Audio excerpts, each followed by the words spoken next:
Welcome to the Featherweight Quilting Skill Series. I'd like to talk about the seam guide today. This is the guide that comes with a lot of the machines and the vintage singers. The part number on here is 25527.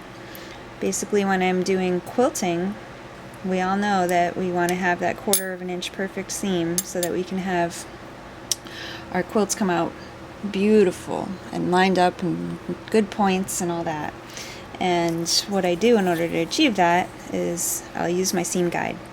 So I'll take my ruler in order to know where to place it so it's a 1/4 of an inch, and I'll set that ruler right where the needle would be. So you can see the number 3 is lined up with the needle. I'm going to line this up on the 1/4 of an inch line, which would be right, let's go back to, there's a 1/2 inch line, so there's your 1/4 inch line right between the 4.5 and 5, and then I hold it down. There's 2 screw holes in the bed of the machine. You want the inner one, the one that's closest to the needle, because the outer one is too far away, and you just go ahead and screw it down into place. Now that's a 1/4 of an inch from the edge of the guide to the needle. And when we go ahead and do our sewing,